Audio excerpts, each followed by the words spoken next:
Yay! Listen, if you have a Roku television in the house, do us a favor. Do us a solid, yeah? Do us a solid and download Sports Zone Chicago's channel right to your television. Put it there right next to Netflix, Apple, Hulu, HBO Max, Prime, Disney Plus, Stars. Oh, man. A new episode of BMF is out today. I will watch that later today. Yes. Showtime. Let's put it there. Watch Sports Zone Chicago on the big screen. Hell, we're on the big screen right in Mickey, Ficky now.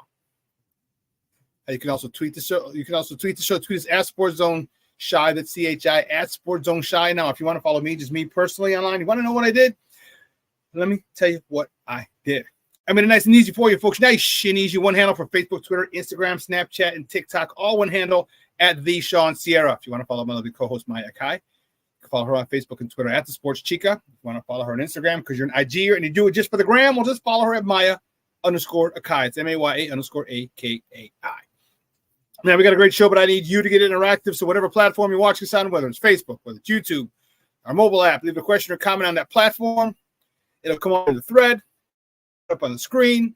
We'll incorporate it into the show. And that, my peoples, is what makes this the best morning Chicago sports talk show around. And that's you. So bring them all, baby. Questions, comments, smart-ass remarks. Nobody's scared over here. Like The Rock said, baby, don't sing it. Just bring it. Let's check the chat. Man, this chat is going nutso already. My man Cornelius Squall's in the house. What up? Sports owners in the house. The Bears have found some gems in their UDFAs. I do too. Patty, good morning, man. Thank you for tuning in. I appreciate it. My man Armando Emeterio Lara Jr. My man Junior's in the house. My personal protector for so many years when we play with the Chargers. Thank you much, my man. I appreciate you for tuning in. Jay Grizz up in this mother Hubbard. Hell yeah. What up, Jay Grizz? Good morning, Papa. How we doing? Thank you for tuning in. I truly appreciate it. My son Walls in the Mickey Ficky house. Yeah. TGIF, baby. TGIF, baby. So yesterday, Michonne, we had, 15 for 60 burpees. Bar-facing burpees. So you had to face the bar and do the burpee, hop over the bar, spin around, face the bar. So every time I see burpees, Michonne, I think of you, man. Lavette Lee, she's in the house. Good morning, hon. Thank you for tuning in. I appreciate it. Be Smooth's in the house. Brian, what is up, my man? How you doing? Thank you for tuning in. Oh, my man Plank in the house. He's joining the party. Plank, what's up, Papa? Bear down, baby. Bear down. Say Plank, Jay Grizz. Man, everyone is exchanging pleasantries in the chat. Woo, I like it. My man, here he is. Charles Gilman back in the building. Good morning, Charles. Thank you for tuning in, Papa. I appreciate it. Listen, I don't know a lot about a lot, but I do know this. More of the usual suspects will chime in as the show goes on. That, my people, I can tell you. Man, 10 o'clock, my man Herb Howard from the Bigs is going to join us. And I'm fired up, baby. I am fired up. Get to talk to Herb. Where's he at? Here we go. Yeah. I get to talk to Herb, talking Bears. We have a lot today. You know, what is I want to get Herb's thought. All right. See, the Bears have done very well in this draft. And so have other teams. Bears aren't the only team that's done well. So I want to see where he feels this offense is, or this team. Well, first of all, the offense. We went heavy offense. And then the team. Where does the offense fit in the NFC North? Where does it rank in the NFC North? Where does it rank in the NFC? Where does it rank in the NFL? Top 5, top 10, top 15, top 20. What do you think? What does he think? So we're going to ask Herb Howard that at 10 o'clock today. It's about 47 plus minutes.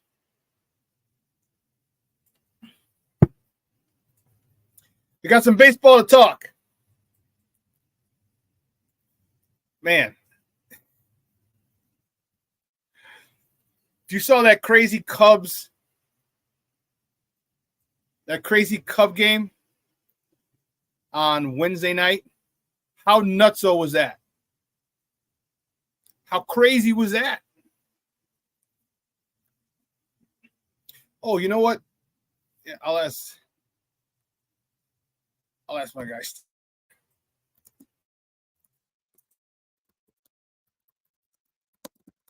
The controversial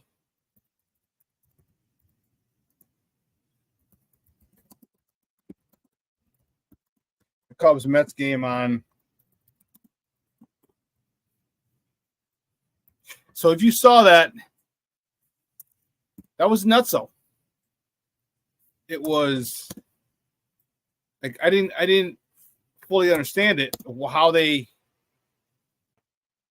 how that came about. The runner was safe.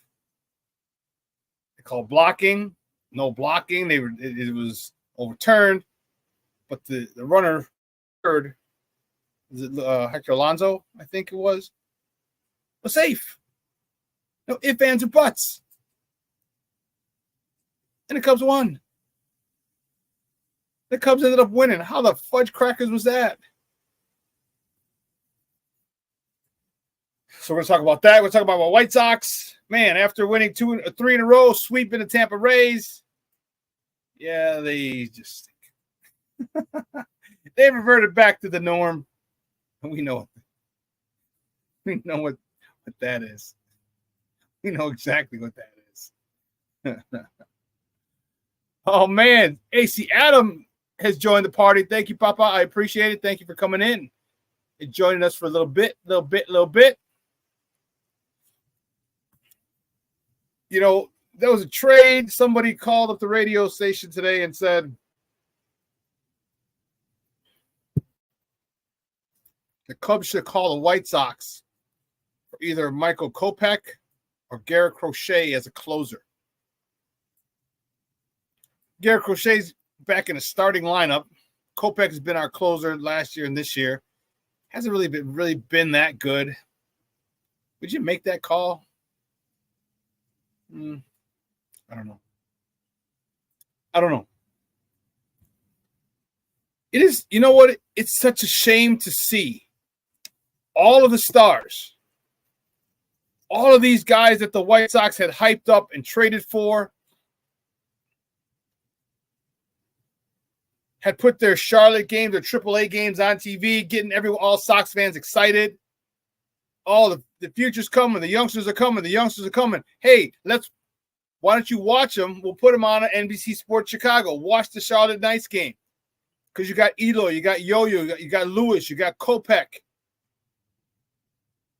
All those guys that they had. Remember they were showing all the Birmingham Knights games? Was it Charlotte? Birmingham Barons, Charlotte Knights. The Charlotte Knights. They were showing all their games 6 years ago. Like, oh, man, look at this guy. Look, these guys are this, the guys are that. The future's coming. We traded Sale. And to see all of these guys flop. Not half. Not 3/4. Actually, you know what? I can't say all of them. Because some had a run. Tim Anderson had a run. He does about 3 years in Major League Baseball.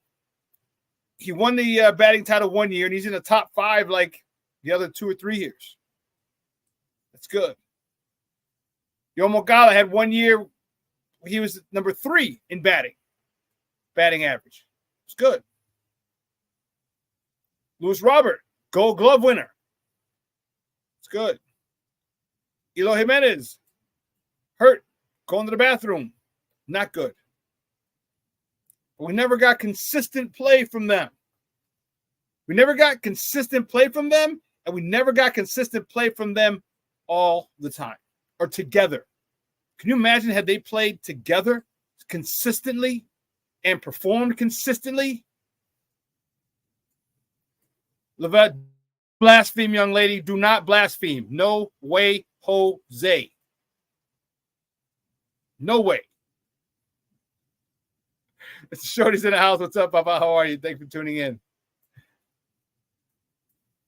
You know, we saw Tim Anderson. Tim Anderson was a firecracker, man. I remember meeting him back in 2017. At Sox Fest. Might have been 2018. Who knows? But it was cool meeting him, and damn. Also, the same day I met him, I met Sierra Santos.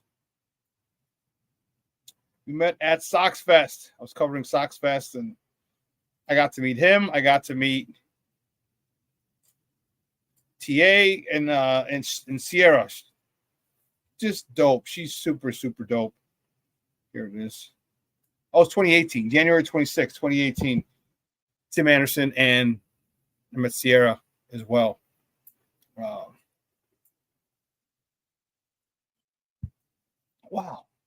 That was only 6 years ago. It seems like forever. 2019, 2020, 1, 2, 3, 4. Literally only 6 years. It seemed like forever. Wow. Wow. Man, time sure flies. But Tim Anderson was a lightning rod. He was the poster child for this White Sox team, young, brash, confident / arrogant, unapologetic.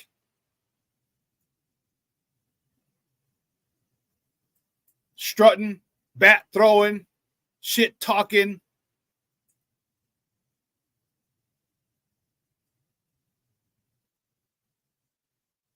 And he ran into a lot of troubles. See, that's Avery education, baby. You see it. Don't hate. He ran into some troubles, some personal issues off the field, which affected his on the field performance. He got a little too big for his britches, I want to say. Yeah, don't you even blaspheme. That's even worse than Levette, Jay Grizz. Don't even do it. Don't even do it. Te doy un pau pau, eh?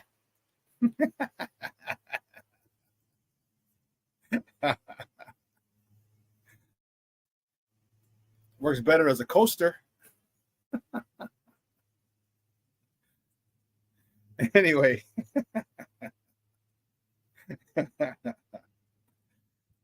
And with the fall of Tim, that hurt big time. That hurt big time. And Yo-Yo couldn't get his head out of his ass. All right, except for that one season where he decided to be a hitter instead of a. And it seemed like to me, like, okay, he was going to settle on that being a hitter role. Go gap to gap. Use your speed. Kid, you're young. You're fast. Turn some singles into doubles. Turn some doubles into triples. Steal some bases. Because defense was after about a year, man, he was one of the best third basemen in baseball. Eloy could never, ever stay healthy.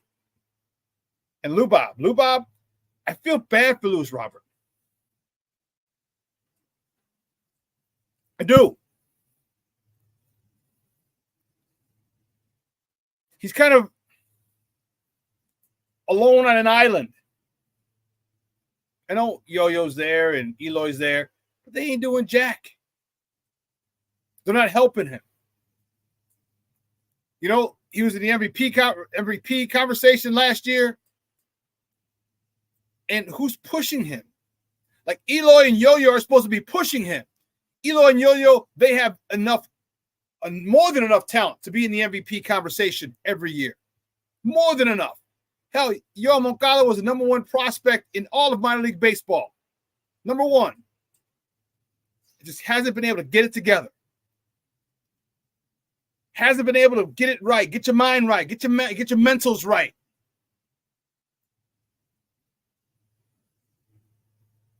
And that's a problem. That's the problem. Big time. Eloy just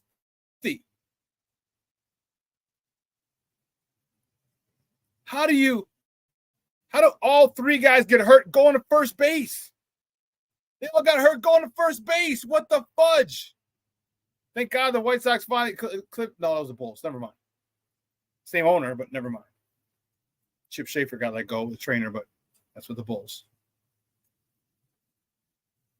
So a little frustrated with my White Sox to watch all of these guys. Dylan Cease. That's why I had to take that back and say they failed. No, Dylan Cease didn't fail, but he traded him.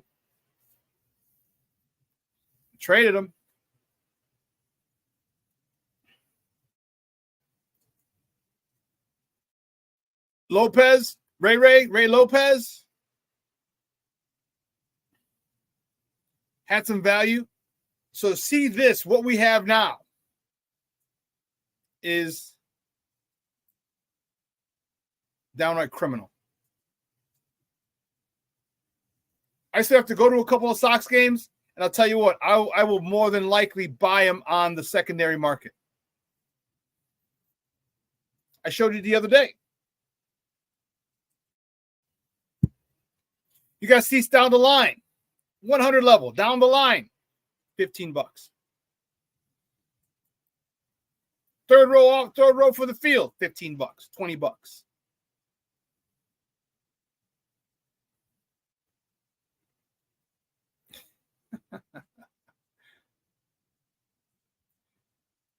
My man has checked in. King Book of World. What's up, baby? How you doing? Yeah, it's Friday. Thank God it's up. Ice Cube, Dr. Dre. Mr. Shode is in the house. Oh, man. So, yeah, those are my White Sox. I don't know.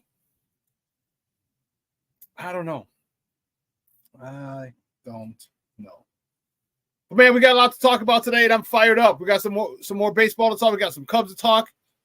All right, we got to get to our top of the morning topics as well. Alex Caruso, we got gets an award that I ain't never heard of. Apparently, he's been around since 2015, 2016. What the hell is all this about?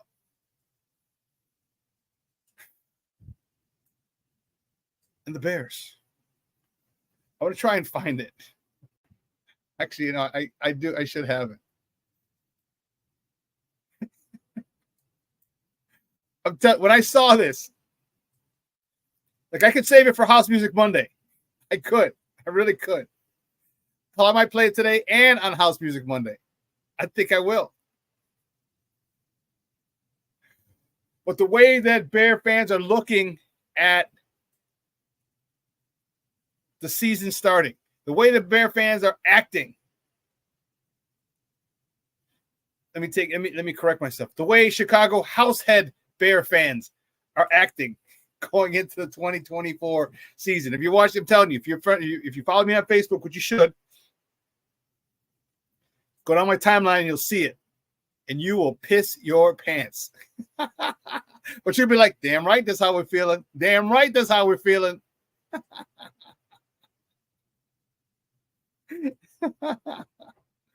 It's gonna be funny when you check it out. You know what? I think I might play it coming out of the next break. Because I'll tell you, if you don't like this, one, you're not from Chicago. Two, you damn sure ain't a househead. Three, I don't even know why we're friends. Why you're following me. Oh man, it's some good stuff. But listen, let's take a break. All right. I'm gonna get it set up. We're gonna come with that out of the I'm fired up to play it. I'm fired up to play it because that's how we're feeling as Bear fans. That's how we're feeling. Like, okay. So don't go anywhere, folks. Keep it locked right here. Shawn and Maya in the morning on Sports Zone Chicago. Hey, it's your boy, the SuperBack, Shawn Sierra, and be sure to follow Sports Zone Chicago on all social media platforms, on Facebook, Instagram, and our Roku channel. You can find us at Sports Zone Chicago, and on Twitter, we are at Sports Zone Shy. Also, be sure to download our mobile app so you can take Sports Zone Chicago with you on the go. Time out. How are you feeling right now? Happy? Excited? Angry? Overwhelmed? One of the best things you can do for your mind health is to name what you're feeling. It can sharpen your awareness and help you talk about your feelings with someone you trust. Here are 3 questions to ask yourself. Where are your thoughts right now? In the past, the present, the future? Do you notice any sensations in your body? Is your heart beating fast? Is there a flutter in your stomach? Or are you fully relaxed? What do you need right now? Time with others? Time to yourself? Remember, there's power in this awareness. So find ways to identify what you're feeling today.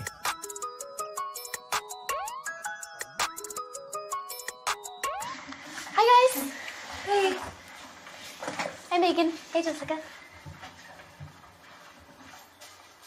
Megan, you're a tramp. Brian Fitch told me you guys made out. Everybody knows. He said your breath smells like garbage. And he almost puked. He says you're the most desperate girl he knows, besides your mom. How many boyfriends does she have anyway?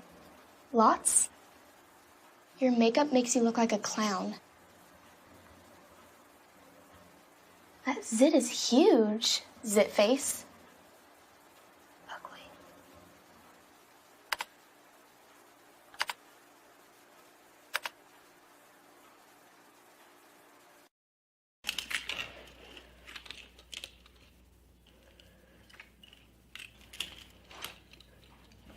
Hey, bud, what you doing? I'm playing with cars.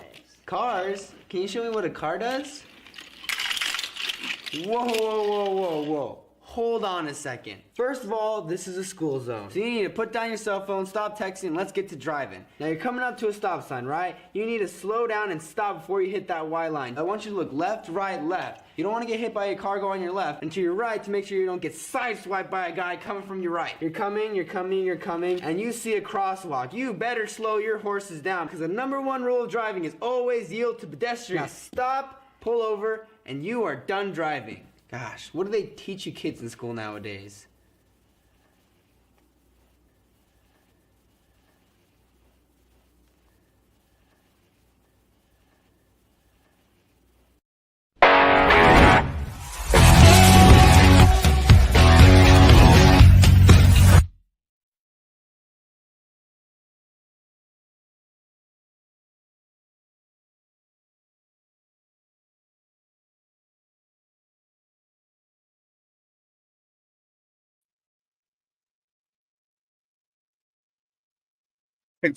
Welcome back to Shawn and Maya in the morning. Here it is. Hit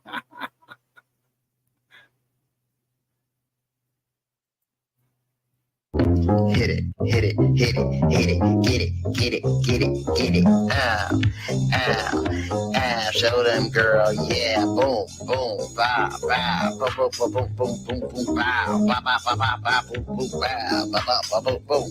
Ow, grrrr, bow, bow, bow, bow, bow, boom, boom, ow.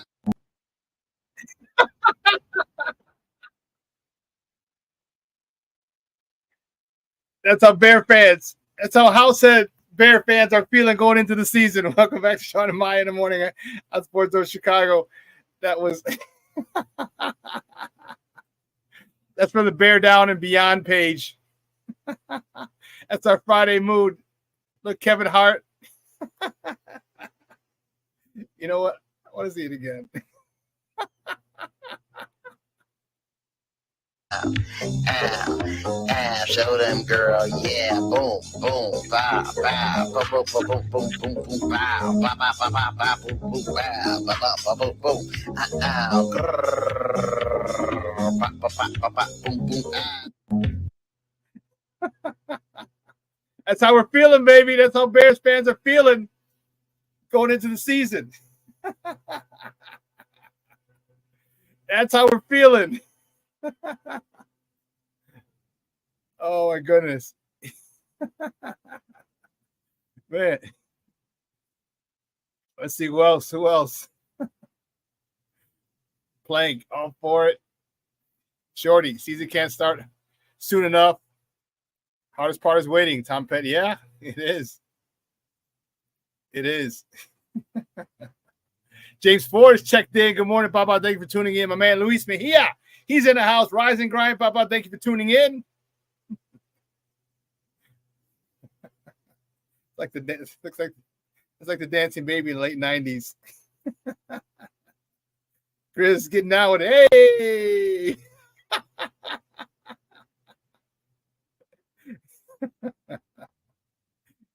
King Booker, well, hell, that's how we're feeling, right? That's how we're feeling. We're feeling like we're yoked. You know what I'm saying? Like we're feeling we got a squad. Man, what a phenomenal cup of tea that is. Goodness gracious. We're feeling we got a squad, don't we? Canton, yes. I most likely will be heading to that game. Man, that'll be dope. King Booker World, he knows this stuff. That beat will never die. No, it won't. Househeads, you know that beat. Yes, next weekend, Shawn. Next weekend, the Bears have the rookie mini camp.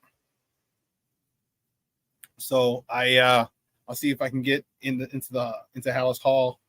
So if I do, and it interferes with the time, I'll be at Hallis instead of the show. So we might have an adjustment to the time my show next Friday. But I'll let you know during the week if we get the credentials to go to Hallis Hall. All right, I'll let you know. But yeah, let's get right to it, man. Guys, you know how we do the first segment of every show is called Top of the Morning. It won't come just when you want it.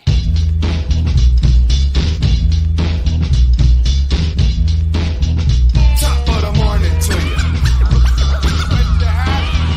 Top of the morning to you. Top of the morning to you. First top of the morning topic. Where do we go? You know where we're going. Since their only baseball team played last night, the Cubs. The Cubs. Yeah, that was a tough one. The Cubs fall to the New York Metropolitans 7-6 in 11 innings. Ben Brown got the start. No decision. He went 4 2/3. 3 hits, 2 earned runs, 5 walks, 5 punch-outs. Christopher Morel is 1 for 4, hitting his 5th homer of the season, driving in 3 of them. His 15th, 16th, and 17th RBIs of the year. PCA. Pete Carter Armstrong was 2 for 4, continuing his hot start. Man, PCA. Look at him. He was 2 for 4 with a double, his second. 2 RBIs, his 6th and 7th of the year. Nicky, 2 strikes. He was 1 for 5 with a double, his 3rd. 2-bagger of the year, driving in his 7th run of the season. Cubs just unable to pull it out late as the Mets took it in 11. Well, the Cubs are coming back home. Coming back home, baby. So the Cubs welcome the Brew Crew to Wrigley for a weekend set. Joe Ross is on the bump for Milwaukee. He's 1-3 with a 5.40 ERA, going up against Hayden, who's 2-0 for the Cubs with a 0.87 ERA. First pitch is 120 today. You can catch that on the Marquee Network, or you can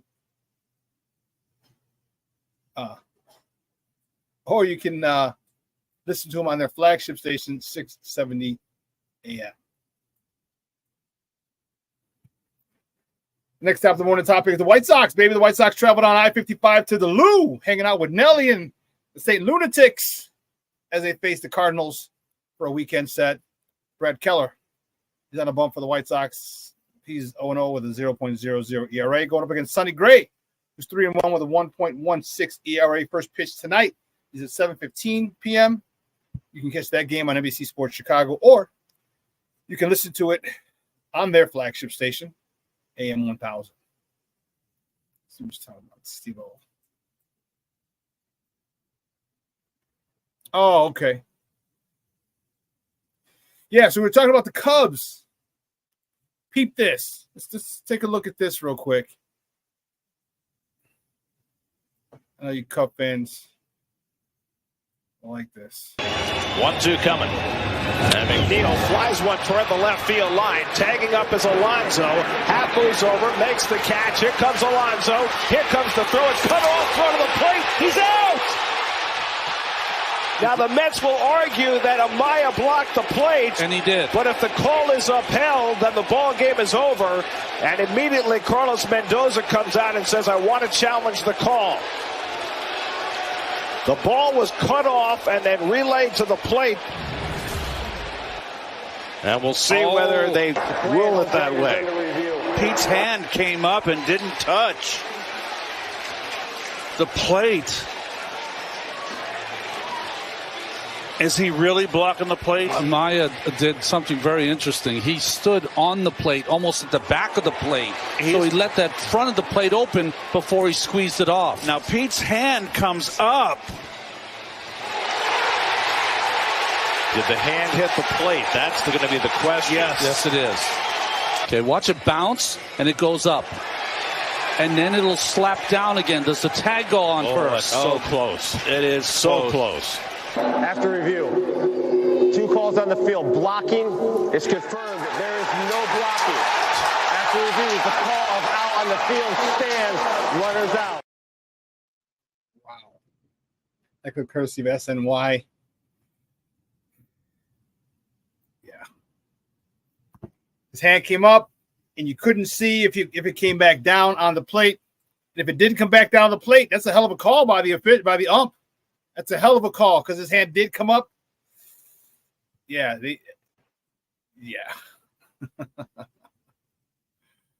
Yeah. That's gonna be crazy. Plank, thank you, Papa. I appreciate it. Hopefully get credentials for next week. But keeping it moving. The next top of the morning topic.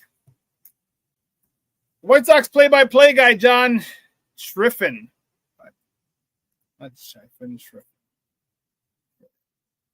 Is come under fire.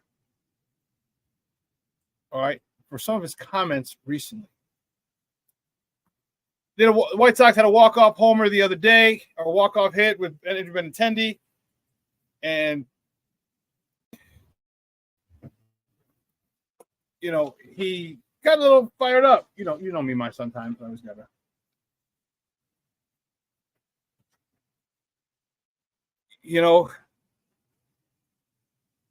This is in the middle of their winning streak, their little 3-game winning streak. And he said, Benintendi, let's go. And he said the White Sox walking off in the 10th for the first time all season. The White Sox have won 2 in a row. He's like, say it with me, say it proud for all the haters. Southside, stand up. People are giving him static for that, And in the Sun Times today, Jeff Agris, the sports media columnist, said his problem was the haters word.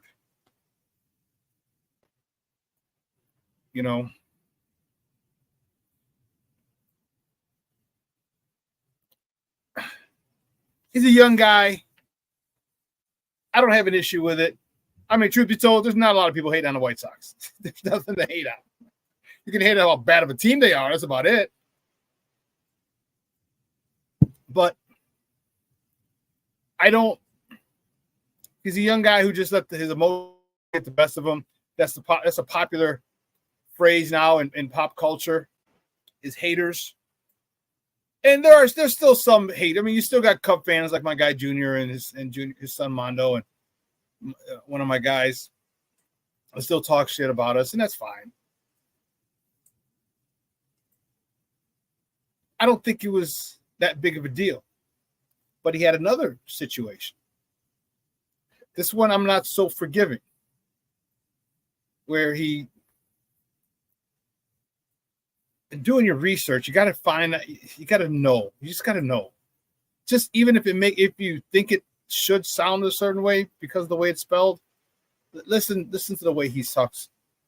He mentions Bill Beck. Also in 1960, Al Smith connects on a home run, setting off Bill Veek's new exploding scoreboard for the very first time. And then Bill Veek's, that clip courtesy of NBC Sports Chicago, well, not TNT. that kind of bothered me a little bit. Well, I mean, let's play it again. Also in 1960, Al Smith connects on a home run, setting off Bill Veek's new exploding scoreboard for the very first time. And then, you know, Bill Veeck is such an influential part of the Chicago White Sox. You know, yeah, Southside stand up. You know it, Michonne. Yes, people. But Bill Veeck is such an important figure in White Sox history. Bill Veeks. How do you get that wrong? How do you get that wrong? Like that's lack of preparation. That bugged me. That bugged me. You know, I just think that I think you got to know. This is a former owner of the franchise that you're working for now.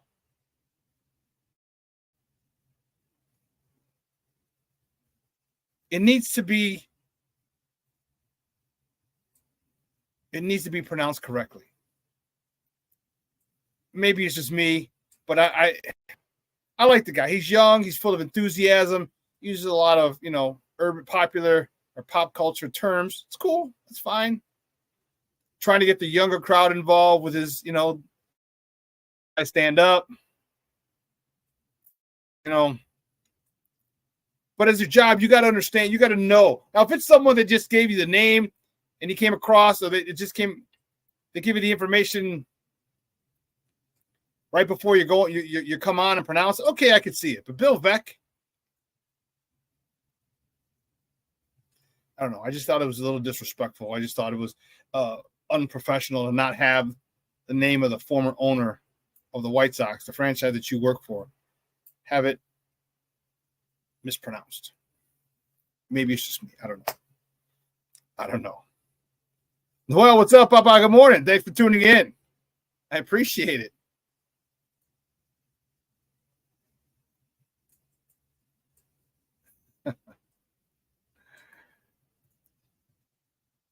Oh, you talking about me? Yes, I'm a Mustang, baby. Yes, I am, doctor.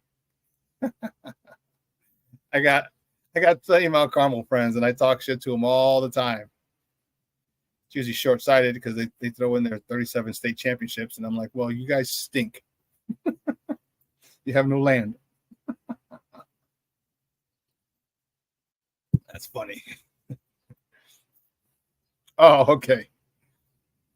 No, Ed Farmer was. I don't think he was a Rita guy.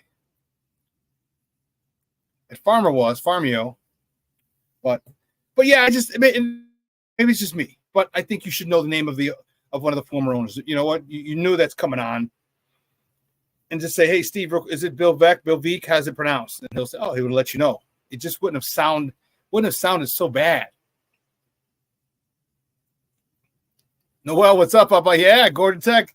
Now you're the DePaul Prep. I think they're still the Rams, though. I think they're still the Rams. Gordon Tech. A lot of those Northside schools went under. Gordon Tech was lucky enough that DePaul bought them. DePaul Prep. Weber is no longer there.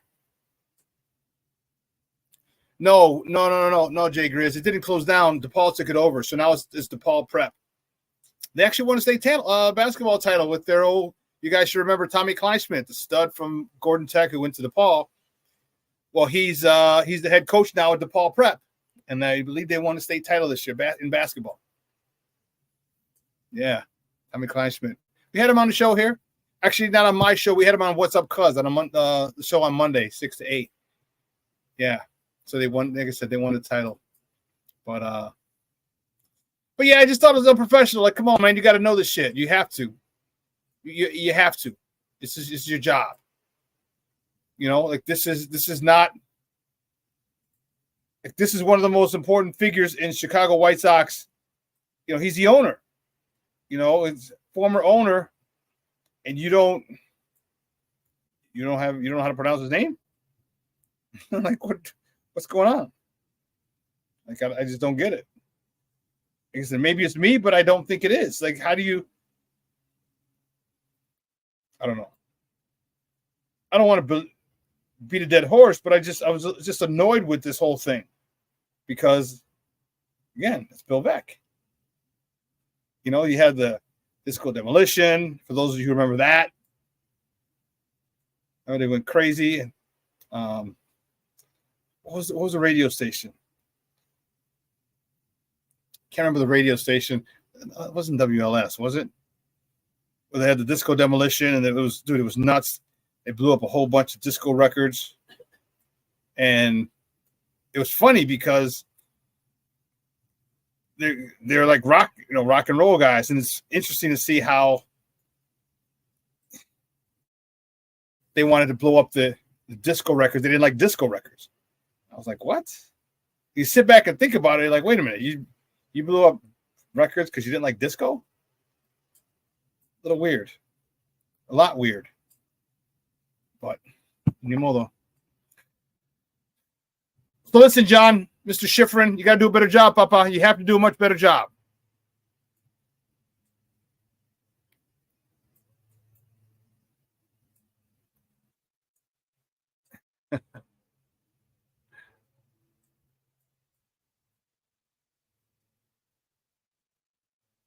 Shorty. Speaking of closing, I remember the sub shop Heroes across from Lane Tech that closed down. I heard about that. That was one of the best places as far as sandwiches. I heard about that. I'm a Southsider. I heard about that. Yeah.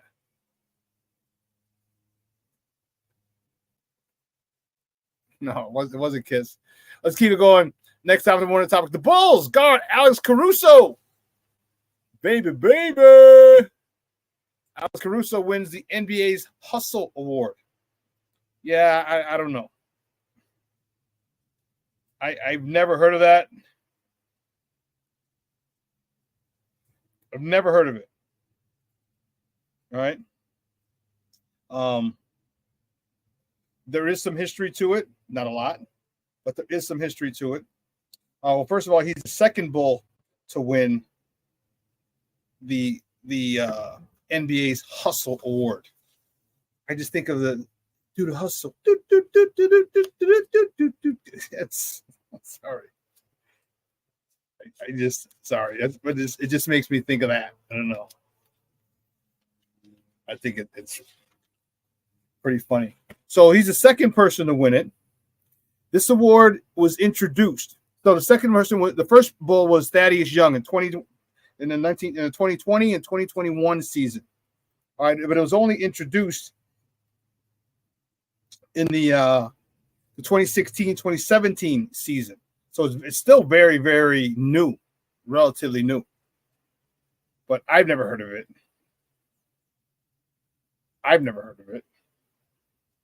That's when I saw it. Yeah, I was like, what? I mean, I'm happy for him. I mean, I guess any award you win is cool. You know, I know he wants the team to play better. But anyway. Well, congratulations to Alex Caruso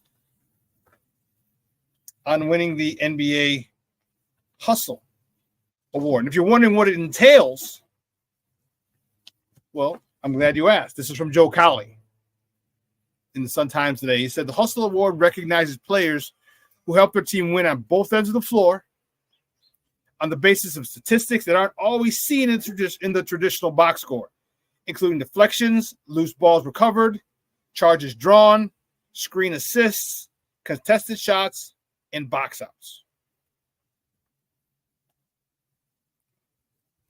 So that's what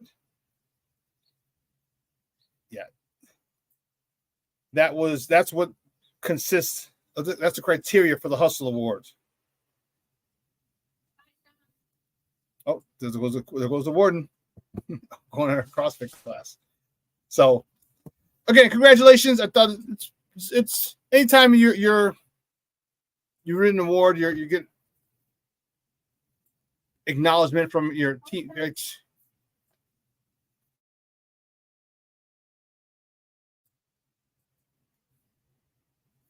So next top of the morning topic. This one's Justin Fields, a return man.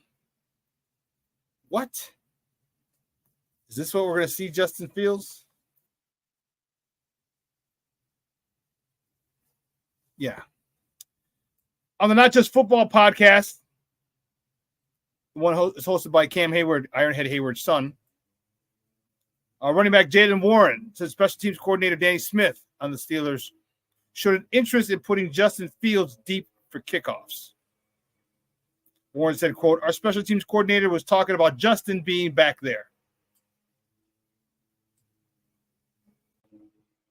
And Patrick Finney, he writes, the interest stems from the NFL's new kickoff rule, which has been designed to promote long returns, discouraging touchbacks, minimize full sprint contact between blockers and tacklers.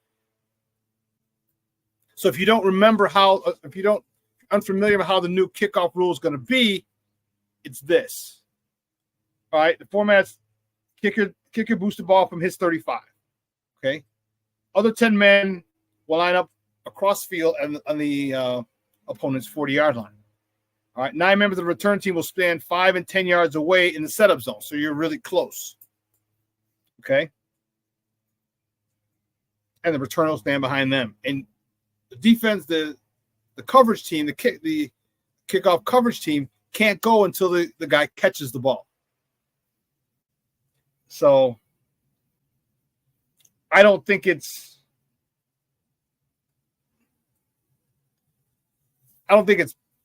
feasible. He's your second string quarterback.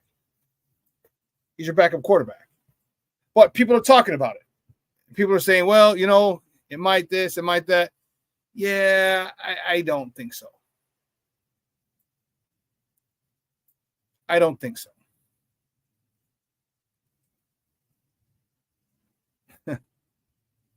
You know, the car. Right. Yeah, it was done. Yeah, Shorty. I'm. Yeah, I don't know. I just don't see it. It is.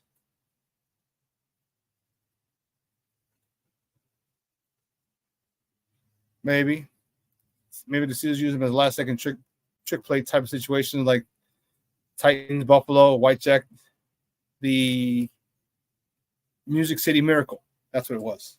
Music City, where the Titans in Buffalo. Yeah, I don't know, but I just don't think so. But it's possible. I don't think it's feasible. It just don't. Yeah. I don't. That would be disrespectful. It'd be highly disrespectful in my opinion. I just think that I think Justin is far too good a player to be relegated to that. And then he's your backup quarterback. So, but a lot of people are talking about it, and to me, it doesn't make sense. Doesn't make sense. And real quick, the next top of the morning topic. I know we don't do a lot of this, but I figure talk some NBA playoffs real quick. NBA playoffs, Indiana Pacers eliminate the Milwaukee Bucks with a 120-98 win. The Bucks were without Giannis. Dame Lillard did play. Giannis did not. Easy to take out with one of their stars. And another elimination game yesterday, the New York Knicks eliminated the Sixers with a 4-2 with a 118-115 win yesterday in Philly. So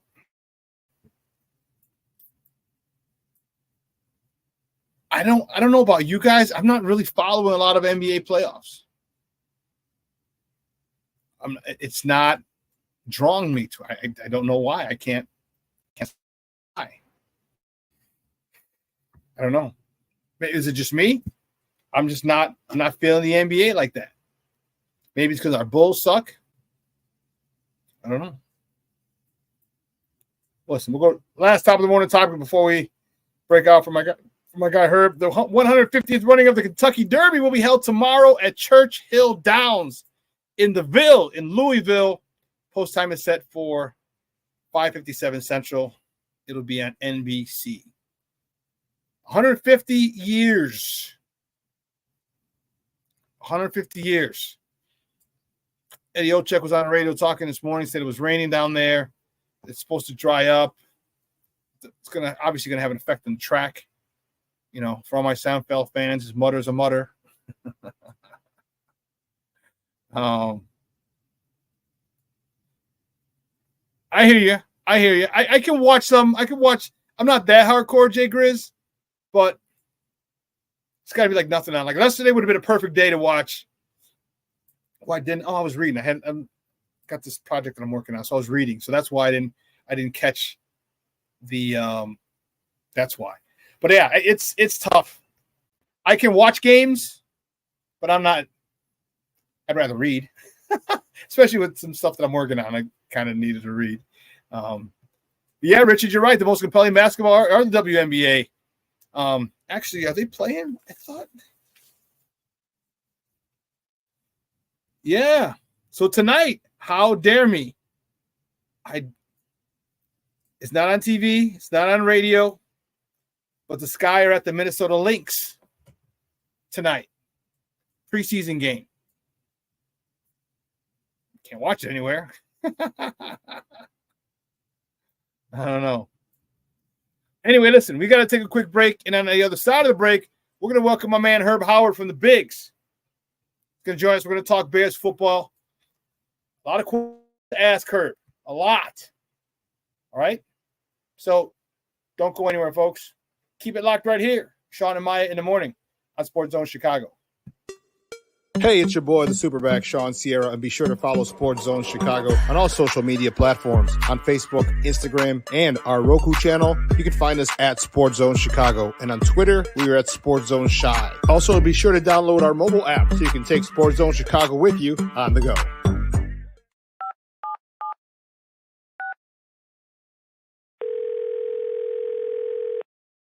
Yeah, hello. I'm really not sure if this is what you all do, but I really don't have anywhere else to turn. Hi. I don't even know why I'm calling right now. I'm sorry. My thoughts are going a mile a minute. My kids are out of state. My buddies from the Army are all gone now. I'm really alone. I left the service last year. My mom just passed away a few months ago. I miss so much time with her. I keep getting calls about the bills, and I'm trying to get a job, but I feel so stuck. Okay, ma'am. I'm glad you called. Okay, sir. Let's stay on the line and walk through some things. Thanks. Okay. Thanks a lot. Thank you. We're looking for a few heroes, mentors, trailblazers, innovators. A passion to change lives. Spark curiosity, open hearts, and awaken minds. Help students answer the question, who am I? This could be your calling, but this is no job. It's the journey of a lifetime. Be a hero. Be a teacher. Every day we take steps to keep the people we love safe, but some health risks are easy to miss. Ticks hiding in the yard can spread germs, like the ones that cause Lyme disease. Mice searching for food can spread bacteria that makes us sick. Mosquitoes lay eggs in standing water and can spread West Nile virus and more. Cockroaches are drawn to water in the home, leaving behind allergens that can trigger asthma attacks. Common pests can threaten our health. Learn how to protect your family at pestworld.org. Mental health and learning disorders don't discriminate. 17 million children and adolescents in the United States live with disorders like anxiety, depression, ADHD, and dyslexia. Less than half get the help they need to thrive. Help the Child Mind Institute change these children's lives. Visit childmind.org.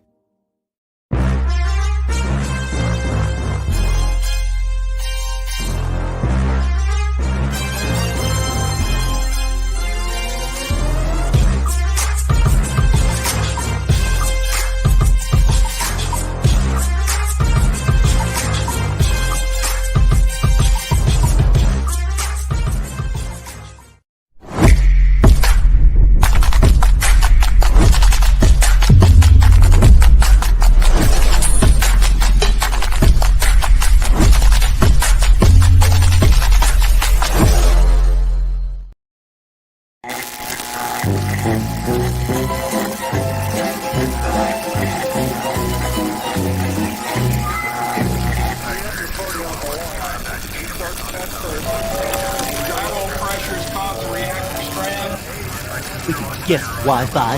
Hate this. In the air, softly hit right field. Tuckman charging, makes a basket catch, throw back to first. That's a double play. 2 away. Morrell at the plate with a 2-2 count. Swing and a high fly ball out towards left field. That one towards the corner, and that one is gone. Way out of here. Christopher Morrell, a towering home run, and the Cubs add on. It is now 4-0. Armstrong, who drove in the first Chicago run on a ground out. Line drive towards the right field corner. That one hooking. Fair ball into the corner. Pete Crow Armstrong racing for second. And he's in there. It's an RBI double, and it's 5-2. Welcome back to Shawn and Maya in the morning on Sports Zone Chicago. Those clips courtesy of the Marquee Network. Those are your Cubbies fans. Those are your Cubbies. Oh, man. That was the Cubbies. Unfortunately, they lost 7-6 yesterday in 11 innings. And we're waiting for Herb to join us. Waiting for Herb to join us. And I'm excited. I want to hear his thoughts on our Bears. All right? I want to hear his thoughts. I want to hear his thoughts on the offense. I want to hear his thoughts on where we stand, in regards to where, as far as the best offense in the NFC North, NFC, the NFL. It's interesting. It's going to find out. Oh, that's what I wanted. There you go. So, Canton game is going to be fun. The Canton game is going to be great. You got Steve McMichael going into the Hall of Fame. I know Julius Peppers, Devin Hester. Julius Peppers was more of a, he's going in as a Carolina Panther, which he should. But you also got Devin Hester, and that is going to be insane. That's going to be dope. The greatest kick returner of all time. Yeah, that's going to be dope. I really, really, really like the fact that they're playing in Canton, which means because the Bears can get there early. The Bears can start practicing early. All right, you have that luxury. You have that luxury, and I love it. I love it. I can't get enough of it. I can't wait till we get in. I know there's going to be maybe 2 series from the starters. Okay. But just to see him.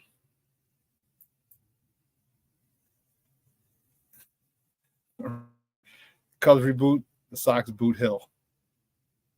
Richard, are you one of those people too? Like my guy Junior?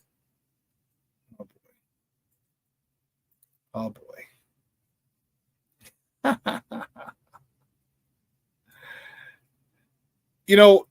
Some people were talking. So there was some rumors that Caleb's quarterback coach and Shane Waldron were friends. And apparently, Shane Waldron has been sharing. I'm trying to think of where I saw this. Shane Waldron has been passing information to Caleb's quarterback coach. And remember when Coach Eberflus said, "Oh, we'll continue with install"? Remember when they were talking about him? We're like, "Wait a minute, what do you mean install?" Like they were talking about bringing him in for his 30 visit, and he said, "Oh yeah, well, we're going to continue with install." And we're like, "Install?" And they even asked Caleb, like, "Hey, have you had any contact with the coaches?" And he's like, "No, I haven't." Have you learned any of the plays? He's like, "No." That was a lie. That was a lie.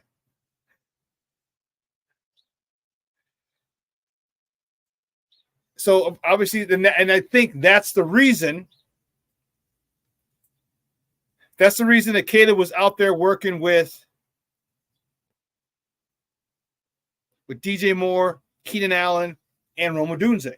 See, I'm a conspiracy theorist personally. I am. Like, why was Rome Odunze out there? Just to work with Caleb? and then they draft him. If they're out there working with Caleb, and Caleb already has some of the concepts that he's working on, the route trees and the route combos and things like that, why is Roma doing that? I told you I'm a conspiracy theorist. I really, really, really am.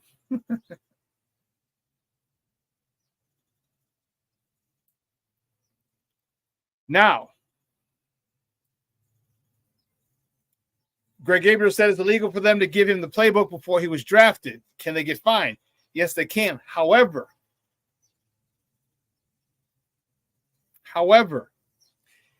if his quarterback coach and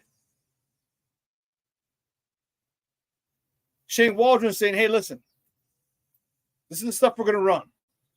If they've together,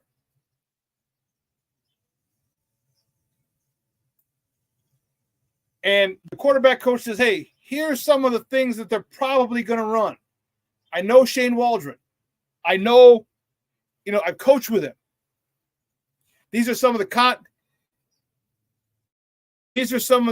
concepts that he runs.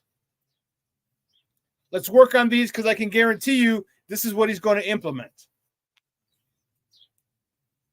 Can you know what I mean? Like, can that be said for his defense?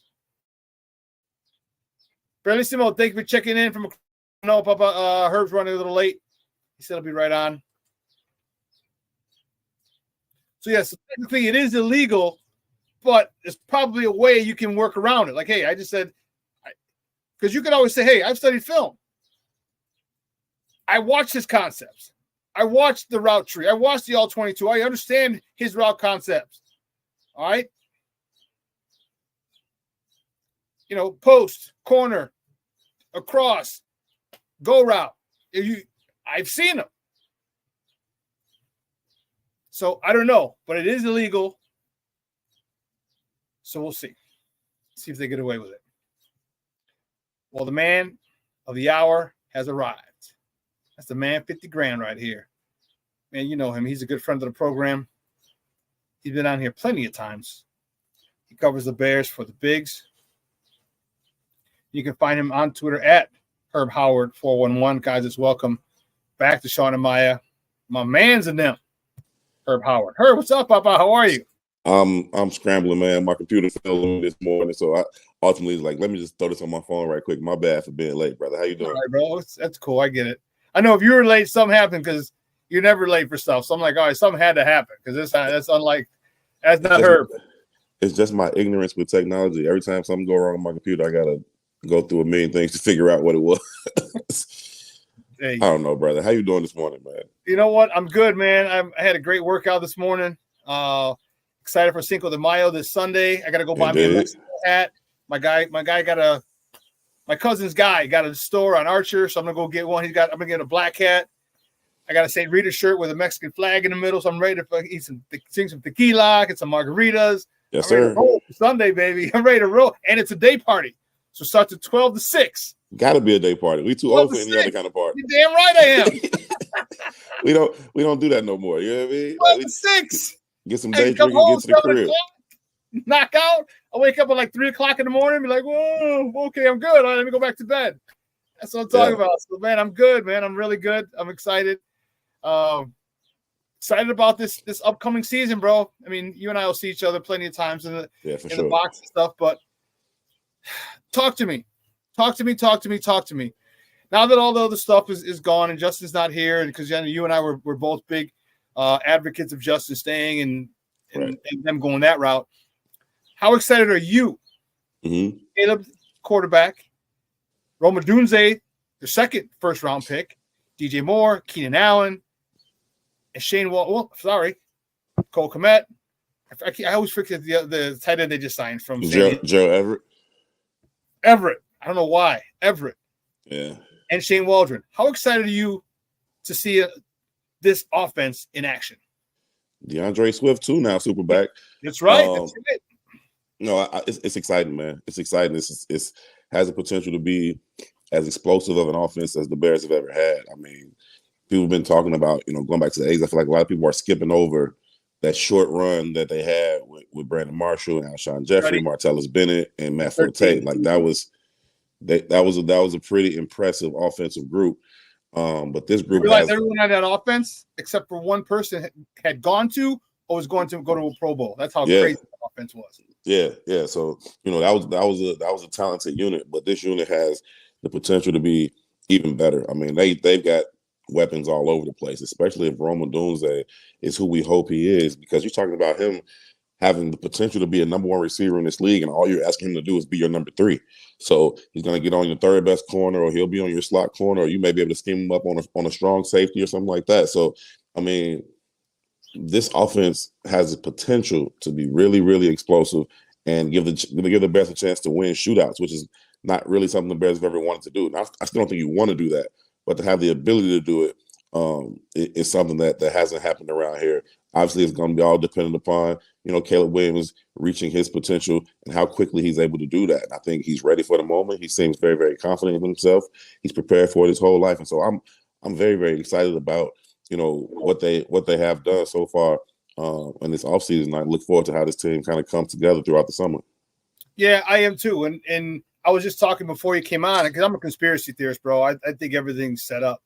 And I'm like, why was Rome Odunze just happen to be working with Caleb and DJ and Keenan Allen? And then we find out that, Caleb's quarterback coach is friends with Waldron, and they were installing stuff. And I said, remember when Coach Eberflus said, yeah, we're going to, continue with install when they were bringing him in for his 30. I'm like, what do you mean continue with install?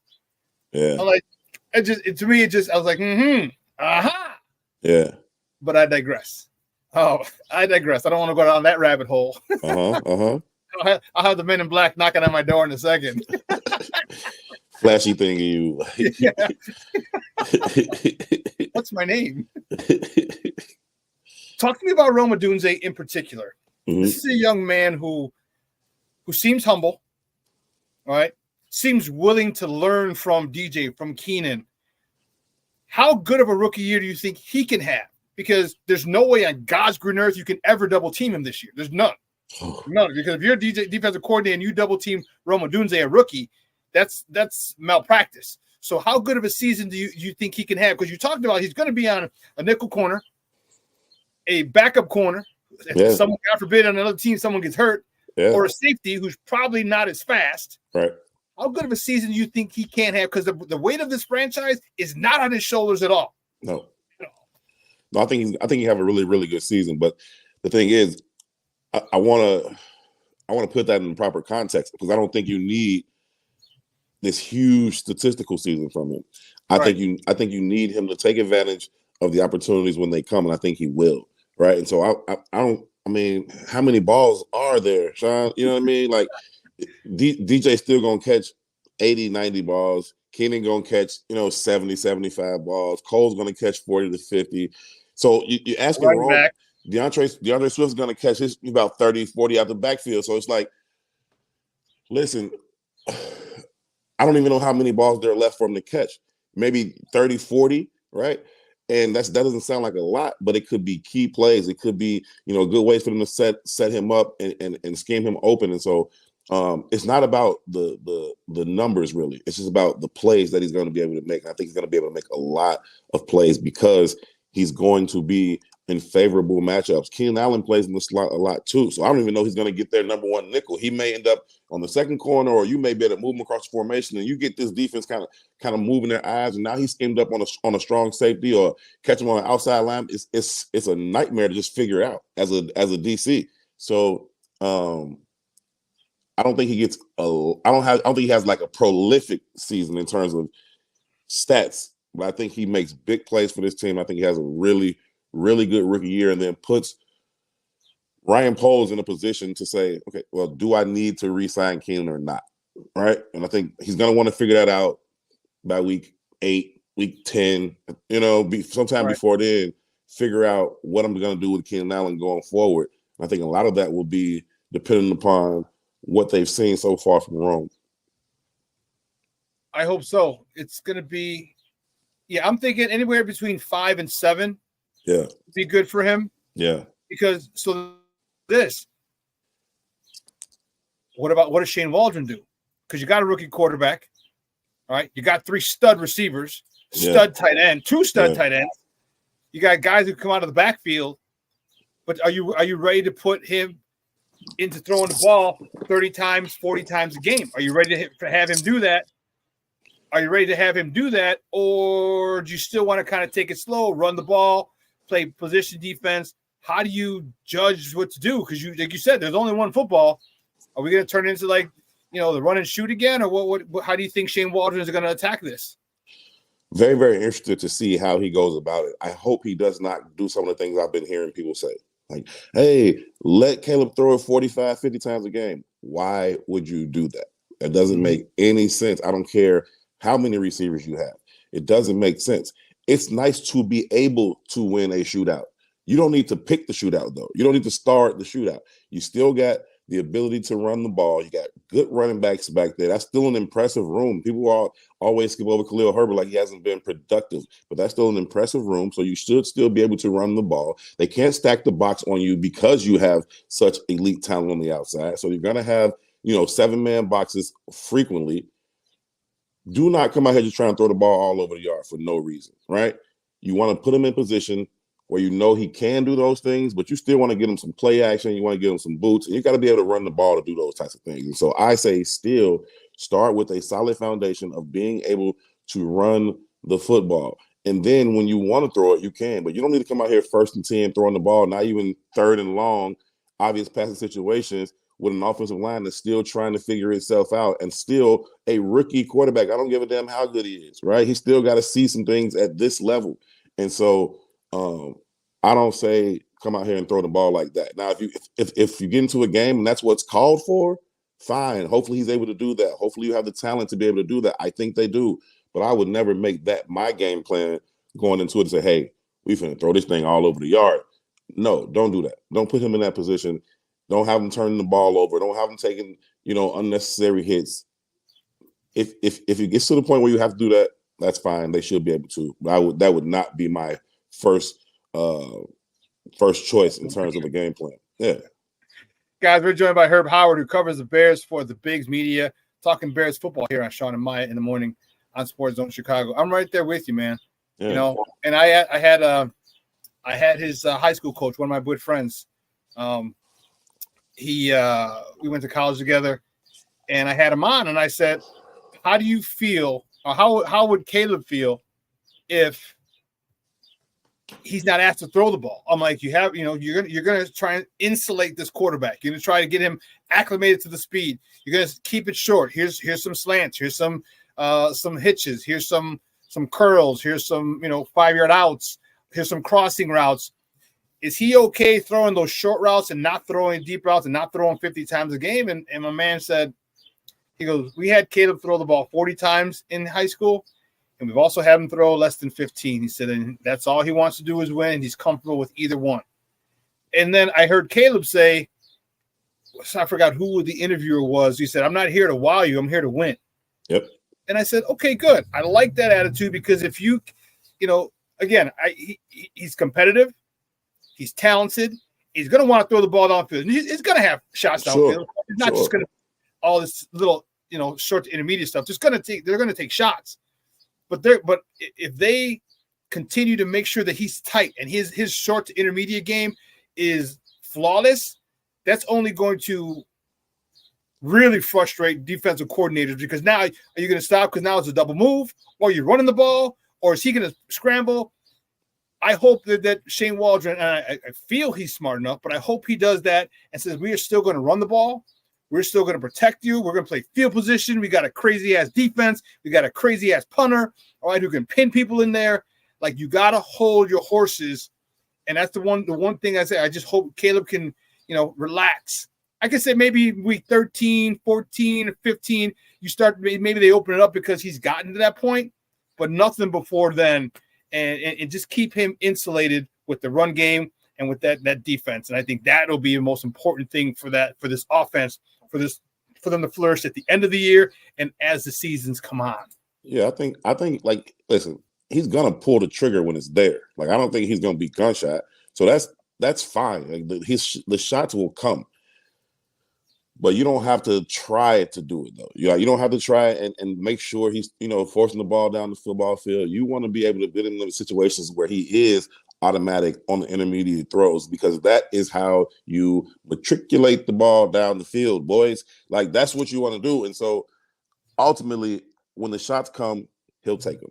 But you don't got to force that, man. Shane Waldron is in a very, very good position right now. He has to handle this thing with care and make this offense reach its potential, which is very, very high. Yeah, to say the least. So, where do you place my man Barlissimo, man? Barlissimo checking in from across the pond. So, where do you put this offense? Let's start in the NFC North. All right, we got a couple of here we go. Caleb Williams, DeAndre Swift, Keenan Allen, DJ Moore, Rome Odunze. And you look at Detroit, Goff, Jahmyr Gibbs, Sam Laporta, EQ's brother, Amon-Ra, St. Brown, the new, $850 trillion man over there. And a healthy Jameson Williams, too. Finally, yes. And then the Packers. Where do you see this offense stacking up? And this is courtesy of the 33rd team. Where do you see this offense stacking up in their division? On paper, they're as good or better than anybody, right? But you don't play the game on paper. You play the game on the grass, and I think it's about knowing who you are. It's about having an identity and everybody playing their role. And the Detroit Lions do that the best still to me right now, right? Those guys know it. They get off the bus knowing what they want to do. They know how they're going to do it. They know who should be where. They play together. And so that's what the Bears have to get to. On paper, like Ryan Poles has done his part, right? He's done his part. He's brought them all the groceries that they need. Now, somebody's got to cook this thing up, and that's going to be the test for Shane Waldron, for the entire offensive staff, to get these guys, one, to have an identity, accept their role, and perform at their absolute best each and every week. And I think that will determine who has the best offense in the league. Not on paper, right? Not the acquisitions, but can they gel? Can they accept their roles?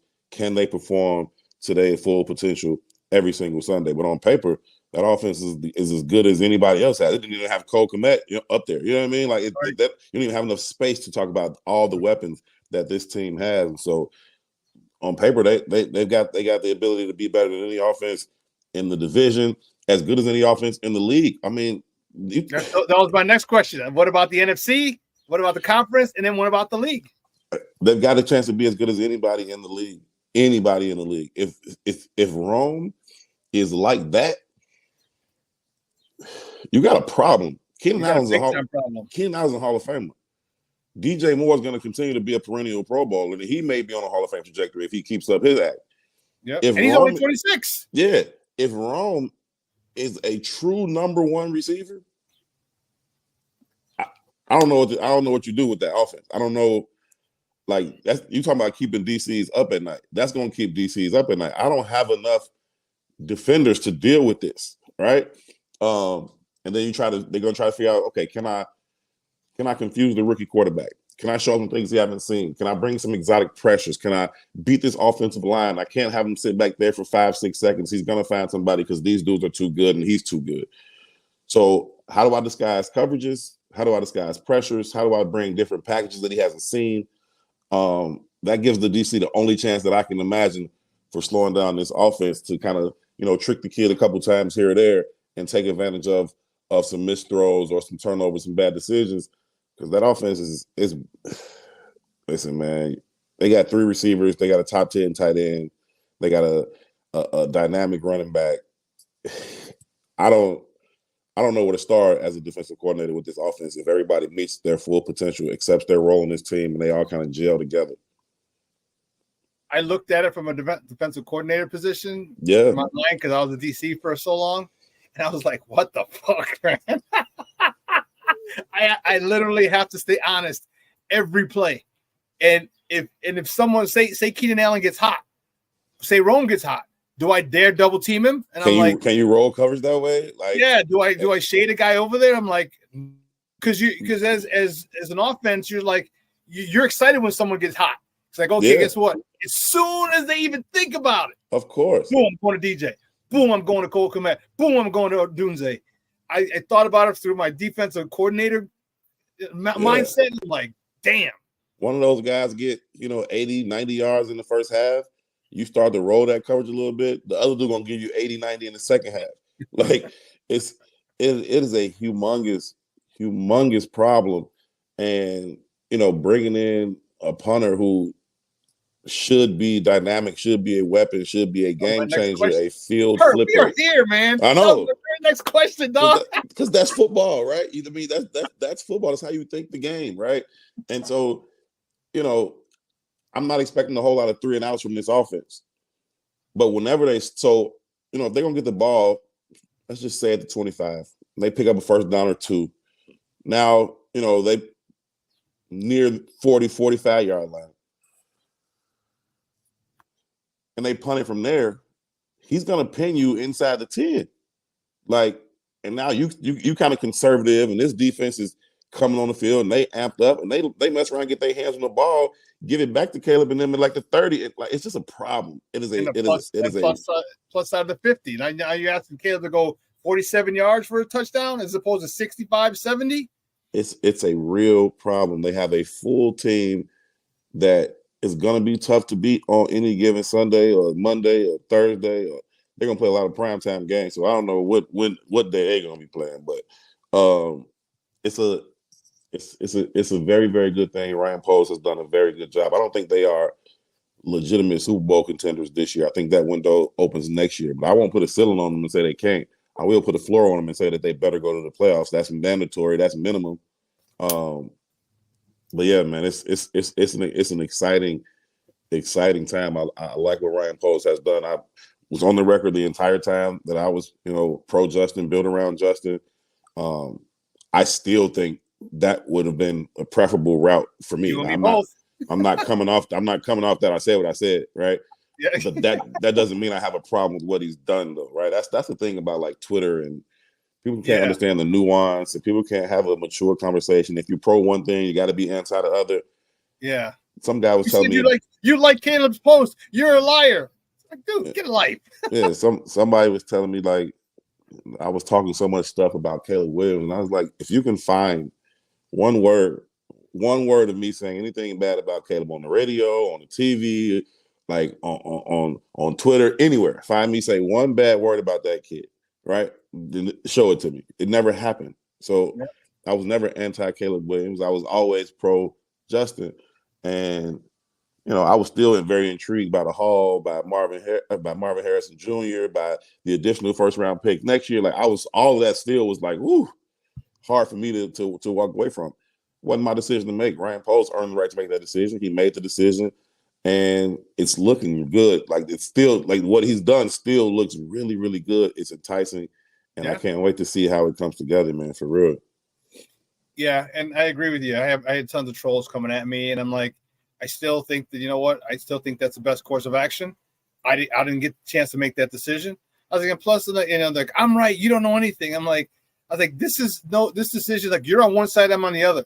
I'm like, so you're gonna get this excited over Punxsutawney Phil next time because you say he's gonna see his shadow and I say he's not? Are you gonna get that crazy about it? You know what I mean? Right.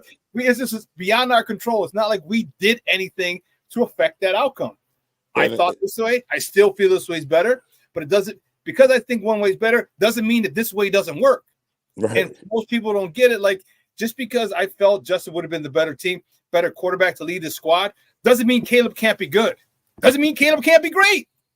It doesn't even mean that Caleb isn't better than Justin. And I said that even throughout the process. I remember having this debate with Danny Parkins on the radio, and I was like, for the sake of argument, I'll even grant you the fact that Caleb might be better than Justin. That's fine. It still doesn't change what I think the Bears should do, right? It's not just this individual, which one of these players is better. It's fine. Everybody thinks Justin Herbert is better than Justin Fields. The Chargers still suck. You know what I mean? It doesn't matter. We talking about the team, and I thought that was the best course for the team. Whatever, though. Ryan Poles, like I said, he's earned the right to make that decision. He made it, and it's looking good. Shout out to Ryan Poles, man. Big time. Big time. What pieces do you think that they still need to get? Because you said next year. And this is why I fucking love talking to you, dude, because that's what I've been saying. I'm like, I think this rebuild is one more draft away. I think we are a deep playoff contender. I think our ceiling this year is the NFC Championship game. Mm-hmm. I don't know, divisional probably, but I think the ceiling is the NFC. You still got to deal with Philly, got to deal with San Fran, right? But I think next year it's NFC title game from there on for the next 5 years or bust. NFC, I mean, literally. What do you think they need? They probably won't get it this year, but what do you think they need? So next year they're coming in Super Bowl ready defense, deep playoff run offense, Super Bowl contender. It's not a lot, Shawn. It's not a lot, but it's key though, right? They don't need a lot, but the things they do need are critical if you're talking about winning the Super Bowl. They still need an NFL proven center, right? They don't have one, man. I know they brought the kid in from the Rams, but he's not even projected to be the starter, right? Bates is going to be the starter at center. He hasn't done that a lot in the National Football League. So that's still an issue. I know a lot of people thought they might address it in the draft. To me, it never made sense to pair a rookie center with a rookie quarterback. And I remember asking Flus about that at some point in the process. And, he was like, we don't mind playing young people, but I probably would rather have a vet. And I know they don't mind playing young. Oh, shoot, my bad. I know they don't mind playing young people. They've shown that. They've shown that throughout his tenure. But you get a rookie center, a rookie. Somebody got to get up to the line, make these reads, make these checks, call out these protections. You know what I mean? And I don't want two rookies trying to do that together. So that was always a situation. Either way, point is they got to find a center. And maybe Bates is that guy. Maybe he goes through a full 17-game season, and he proves that I can be that guy now and going forward. That'll be cool. They still need some help on the other side of the line too, and it's the trenches, man. You got all this talent on the outside. Your receivers, your tight ends, your running backs, your quarterbacks, all good. Your back seven on defense, all good. You got Montez Sweat, you got Billings, but you still need some more in the trenches. Now, the hope is that the two young kids that you drafted last year, Gervon Dexter and Zach Pickens, take another step forward, and they can become not only some rotational guys with some potential, but they can become difference makers. They can become game changers in their own right. If they can do that, then maybe you got your interior settled. Still love what Andrew Billings brings. He's an absolute stalwart in the middle of that defense. He eats up blockers. He holds up at the point of attack. He eats up running back. So I love what he brings for you on first and second down or third and short. You need something on the edge, though. You need something else on that edge. And that's not a knock to DeMarcus Walker, but you need something more dynamic there. DeMarcus Walker is solid. He's very versatile. He offers you some flexibility. He can kick inside on third down. He's a good leader. He talks a lot of shit. He brings a lot of energy. So I like DeMarcus Walker, but you got to bring somebody else on that edge. In the league now, you need 7-8 dudes, like dudes. You know what I mean? On your defensive front. You got Montez Sweat, and once he came over, everybody did play a little better. You saw Gervon Dexter start to take that next step. DeMarcus Walker played better. Justin Jones played better enough to get him a nice contract going out of here. So you still got Montez Sweat. He's going to be a multiplier for you. But I think ultimately we see them bring in somebody like Yannick Ngakoue comes back. That one makes the most sense to me because, he knows the system. You know him. He's on he's on track to be healthy for training camp. So that makes a lot of sense to me. So I think they still need some help on either side of the line. They got to get the trenches right, interior on the offensive line, and I would say more pressing is the edge on the defensive line than the interior. You still got to worry about injuries on the offensive line, man. Like Tevin Jenkins is an absolute stud when he's on the field, right? But you're always waiting for him to not get up. You're always waiting for him to walk off the field. It's like, oh shit, what happened to Tevin Jenkins? It's just one thing after another. And this is bad luck stuff, right? I'm not knocking him like that, right? Because he's a really, really good player when he's on the field. But you gotta assume he's gonna miss 4 games, right? Yeah. And then Nate Davis, that wasn't a good start to a new contract and a new team that he had last year. So can you get 14, 15 stars out of both of those guys? If you can get up to 14 starts from those two guys, I think you'll be okay, right? But if those dudes start to miss more than 2 or 3, and you start to shuffle that thing around, you got inconsistent protection for Caleb, that could derail this thing quickly. Yeah, I agree. Talk to me then a little bit about, well, first of all, let me ask you this question. Are you okay with what they've done at the edge? With Booker, all right? Booker is the kid out of Kansas, who's got, in watching his tape, he's got a lot of bend.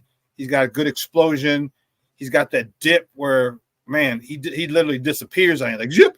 I was like, shit, like a couple times offensive linemen go to hit him. It's like, oh, shit, sack. Yep. Are you okay with that for this year with DeMarcus Walker? Because I think DeMarcus Walker is solid, especially on the run. I think he sets an edge. I think he's good. He's not superb. He's not Hall of Fame worthy. He's not Pro Bowl worthy, but he's solid. Yeah. You good with that rotation? Running downs, or for predominantly running downs, you have DeMarcus Walker, second and long, and third and long. You bring in Booker, and listen, don't worry about the running back. Don't worry about anything else. Just go get the quarterback. Are you okay with that rotation for this year?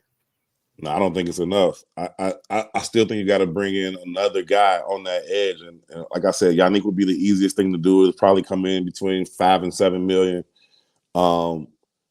I think that makes the most sense. I love Booker's traits, man. Everything you just said, his length, his get off, his burst, his bendability to get around that corner.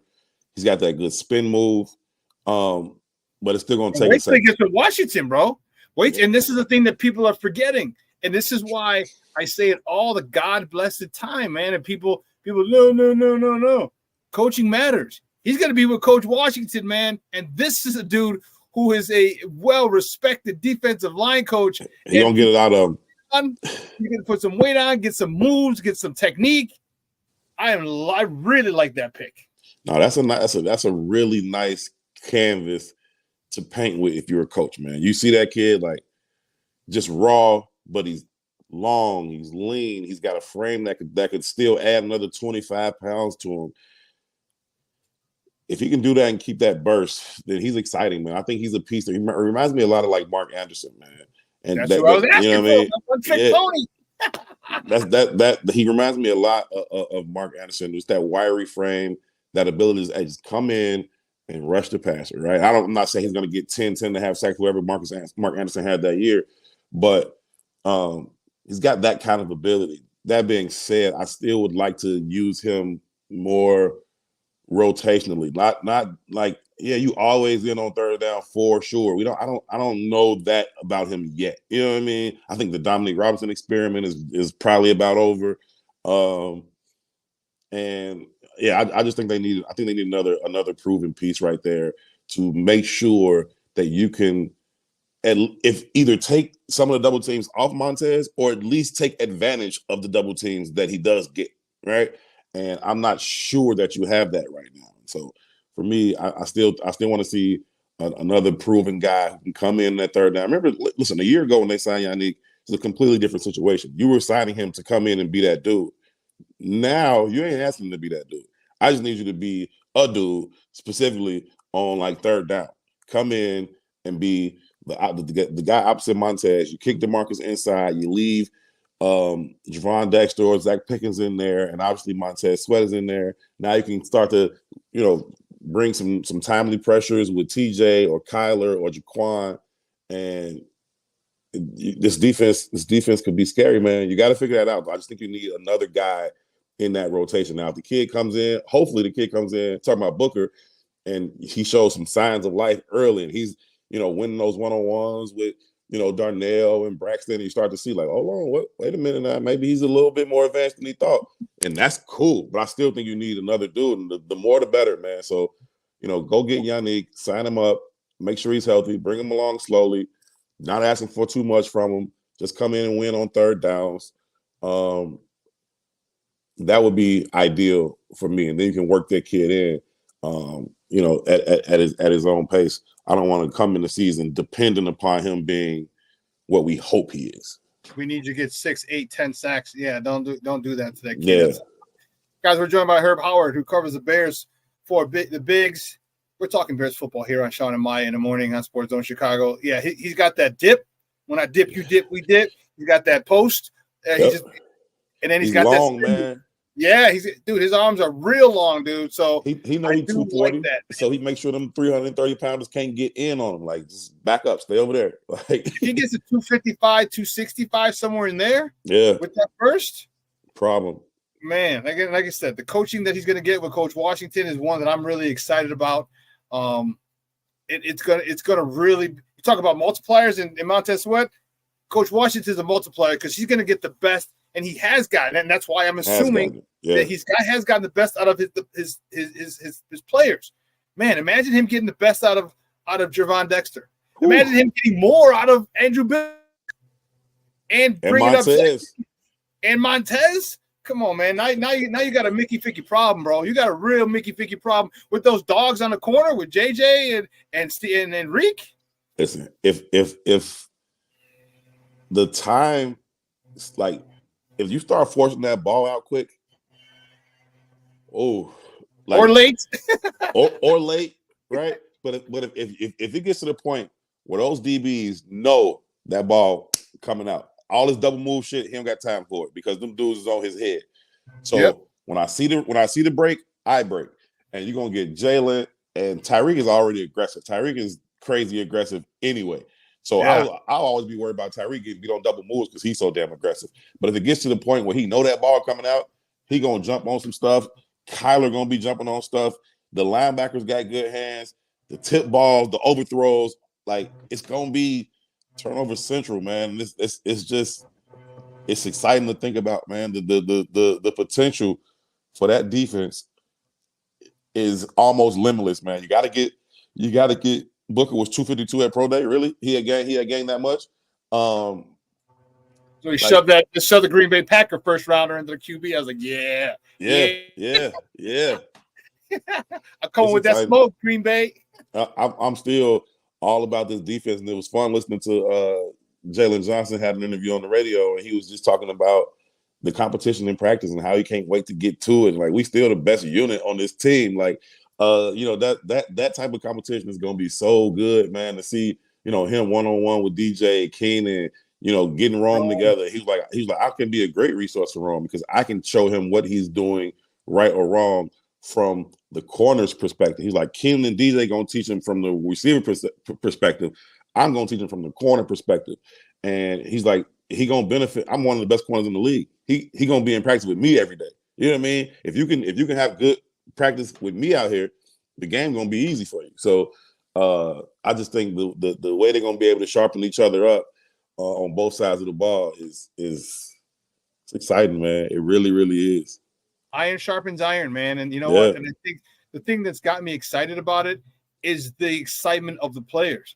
Like, for a guy to say, hell yeah, I'm going to bust his ass so he can get better. I'm going to take care of him. I'm going to show him what he's doing wrong. And it's not like I'm going to show you what you're doing wrong because you're a young, brash, whippersnapper that needs to put you in check. No, it's like, I'm going to show you what you're doing wrong. So come game time, you can get it right. So come game time, we've shortened that learning curve. We've shortened that rookie, the rookie mistakes you're going to make because you're going up against an all-pro. You're going up against a Pro Bowler. You're going up against a multi-million-dollar cornerback who's just got a deal. You're going up against this dude. You're going up against a young stud in Tyreek Stevenson who's super aggressive. How do you handle different types of corners?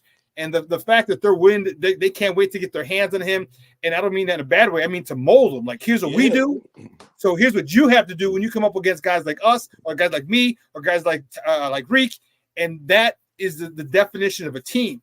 And that's when teams, and I played on plenty of good teams, great teams. I've coached plenty of great teams, and those are the ones where now you're starting to see the locker room policing itself, and I love the fact that it's all about us. I need him here so I can make him better, and he's gonna. And that's got me so excited, and it's gonna be a heck of a year if he takes the learning, and he seems like he wants it. He seems like he wants it, and if he does, if Roma Dunze takes that learning. Big problems, brother. Like, big problems. And I think they should make practice as hard as they can on him. Like, it is absolutely Jalen Johnson's job. It's Jaquan Brisker's job. He come across that middle, bump his ass. I'm not saying you're trying to hurt him, but let him know ain't no free roaming through here, buddy. You know what I mean? Like, It's like that. And you do that to him in practice so that on Sundays, he like, shit, this dude ain't better than Jalen Johnson. This slot corner ain't better than Kyler. This dude ain't as big as Tyreek. Tyreek arms go to his ankles. Like it's different. So it's their job to make sure that they are preparing him. So they should absolutely be roughing him up. They should be getting hands on him. They should be playing through the echo or the whistle on him. Everything you need to do so that when you get a 3 and out and go sit down, you can go sit down confident, like, yeah, they finna go put that ball in the end zone for us because number 15 is a problem. We know number 2 is a problem, and we know number 13 is a problem. But number 15 is a problem too, and we trained him up. That's our young boy. That's our pup. Mm-hmm. But he's finna be a dog out here with y'all. And so, that's what they should do. TJ Edwards and Tremaine, they should be looking for that 15 coming across. Boom. Give him a little shoulder every time he come through there. Hey, watch out, young fella. You know what I mean? Better avoid me, rookie. Yeah, watch out, young fella, so he can learn how to navigate, those routes, right? How to navigate that traffic, navigate those spaces, because it's going to be incumbent upon him to find those open spots, especially when they sit in zone. You still know they're going to roll over DJ. They're going to roll over Keenan. So now where are these openings going to be for me? Cole Kmet going to be in that scene. Where are these spots going to be for me so that I can get used to them? Caleb can get used to me being there. So he know if I go DJ, Keenan, okay, boom, there go Rome right there, right? Quick 9, quick 12, and that's what you're going to need from him. And so, man, I think that he's going to take to the coaching. I think he's going to take to the preparation from his teammates and, just the experience of the two guys in front of him. I'm excited, man. I'm really, really excited. I know somebody in the comments earlier asked about Tyler Scott and Velus. First of all, I think Velus is going to training camp as a running back. I don't know how Tyler gets on the field at this point, right? I mean, not only do you got the 3 receivers in front of him, you still got 2 tight end package that you want to run. They're going to use that 2 tight end package. They didn't bring Gerald Everett over here for no reason. So, when they in 12 personnel, like, I don't know, man. Like, it's just. And so Tyler Scott's what's going to have to happen for him. He's going to have. He might be his stat line is going to have to be like 40 catches, 30 catches, and 25 or 30 of them are for first downs and touchdowns. You know what I mean? Like he's gonna have to be a big play dude. Like you ain't getting in a lot. So when you get in, and damn well they ain't double covering you. No. Damn well. You know what I mean? But they have to respect your speed. So what are they gonna? And this is why we keep saying it. This is a Mickey Ficky problem, man. Like you got the speed, you got the size and the speed, you got the yak ability and DJ. Yeah, I'm super fired up, man. It's gonna be interesting to watch them develop. It's gonna there's gonna be some growing pains, and training camp is gonna be dope. And in the one-on-ones, I was joking with want to watch more the O-line, D-line, or the wide receiver DBs. Yeah, it's gonna be interesting, man. I was joking with Tyler the week of the draft, like a couple days before the draft. Israel Adonijah had an event. We were both there, and I was like, man, you don't want them to take one of them 3 receivers at 9, do you? And he was like, hell no.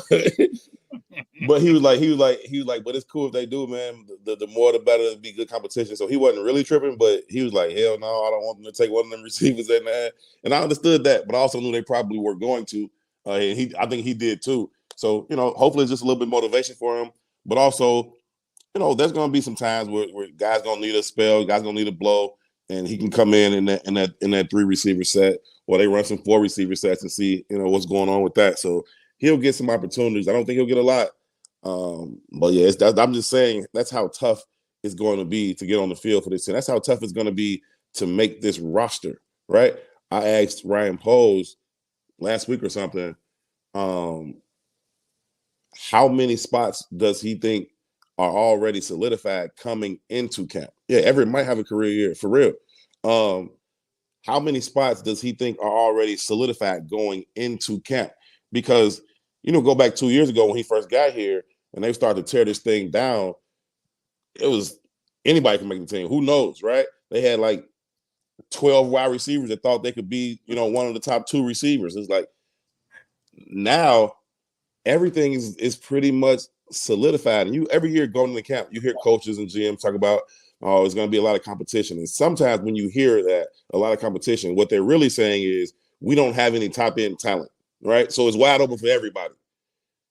This time when they say it's going to be a lot of competition, they mean from top-end guys. And so it's going to be hard to make this roster. I mean, we can go through it quickly, but most of this stuff is solidified. Most of this stuff is set. The defense, ain't no spots in the secondary. It ain't going to be no dude that you don't know be in this secondary. Everybody in the secondary was here last year, except no Biden. The linebacking core. Nothing in the linebacking core. Noah Sewell's a good player. He can't get on the field, right? Yeah. Because Jack is that good, and the two dudes in front of him are that good. So and you Jack got can nothing. get on the field as much as he wants because those two dudes in front of him are so good.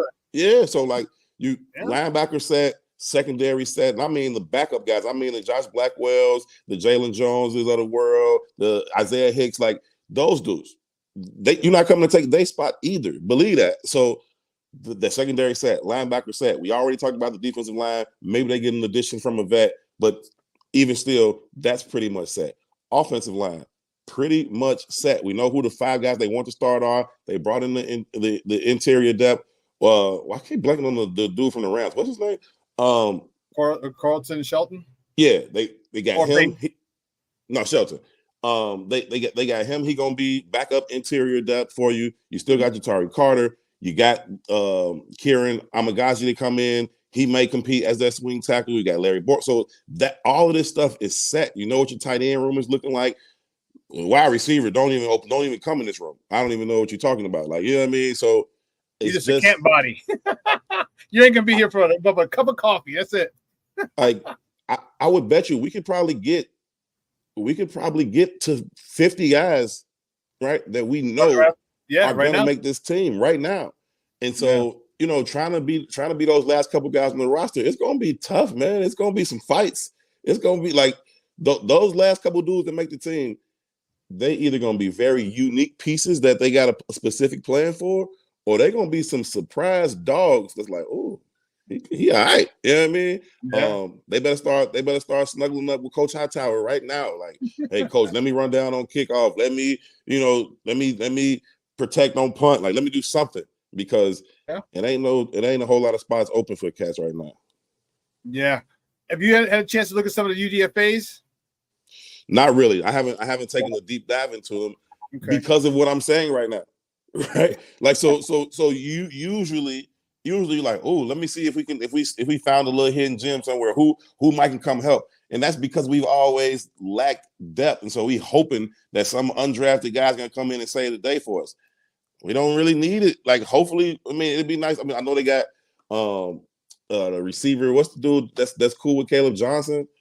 Yeah, John Johnson III. I'm like, dude, here's what I wrote down. I wrote it down. We were talking about it yesterday on the show I do with Nomad. Oh shoot, where is it? Dude, when I saw him, he is good. To me, he is one thing. He is Jack Haley. Just come babysit Dennis Rodman for us, brother. Yeah, Hey, you just come hang out with Caleb. You keep him out of trouble. If he needs to go to dinner with him. So they have to go by himself. Like, you were Jack Haley, big dog. What the hell am I doing? That's so funny. We were talking about it, and I said Jack Haley. And one of the other guys didn't understand. Like, who's Jack Haley? Right. And one of the other guys was like, oh, that's his handler. I was like, yeah, that's it. The reason I asked was because they got this old lineman, Cam Stutz. Right. And he's intriguing. He's intriguing because he's at Auburn. He's got that attitude.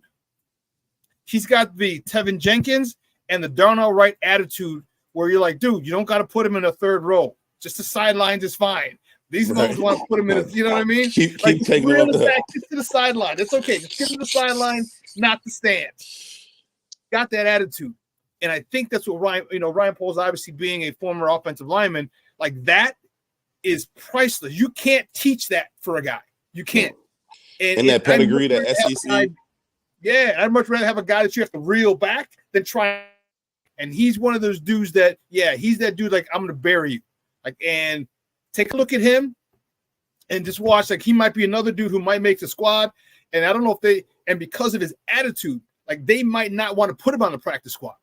Like you might have to protect him. Like shit, you're a game day roster. You might not play, but and I can't have somebody else fucking grab you. You know what I mean? So check out Cam Stutz. And I did some looking on some film tape, some breakdown on him. I'm like, oh shit, he's got a little bit of an asshole streak through him. I like that. Yeah. I like that. So and this is in case Tevin doesn't get hurt. I mean, Tevin gets hurt, or Nasty Nate. Davis. Yeah. So we'll see, man. It's you got me excited. I'm excited, and Fearlessly said something. I'd love to see Noah Sewell. I'd love to see Noah Sewell in like a NASCAR package. Get some in pass rush sets. Yeah, that'd be cool. He's got that kind of athleticism. He's got that kind of motor. That might could work, especially while you're still trying to figure out what else you might need over there. So I ain't opposed to that at all. And there's another dude, Crumraw. This kid went to James Madison. That's a dude you got to watch too. He looked like Baby Huey, just like a man among boys. Just like imagine playing with your cousin who's like 7 years younger than you. Just like get out of here, get out of here. Yeah, he looks like that dude. He's another UDFA, so he's another guy who's he might be a practice squad, brought up a couple times there and there. So yeah, I'm excited. Who's your mama? My thing with these guys, and this kind of a reason I've been a little hesitant to do the work on them. I'm gonna get to their tape before rookie minicamp. I love the back end guys on this roster, like Josh Blackwell, Jalen Jones. I talk to them dudes probably every day in the season. I always go to their locker and just chop it up with them. Them dudes ain't letting nobody take their spot. Like they've been like that since they got here. They were undrafted guys back in draft, like they were those guys, and they just keep fighting to make the roster. And every year it's like, I think they're not gonna make it this year. Bullshit. Them two dudes are dogs, and every time they get a chance to get on the field, they make plays. They like special teams. They can hold up in coverage. Josh Blackwell can come in and play nickel anytime Kyler need a blow for any reason. He'll be ready. He'll be ready to go. Same thing with Jalen Jones on the outside, right?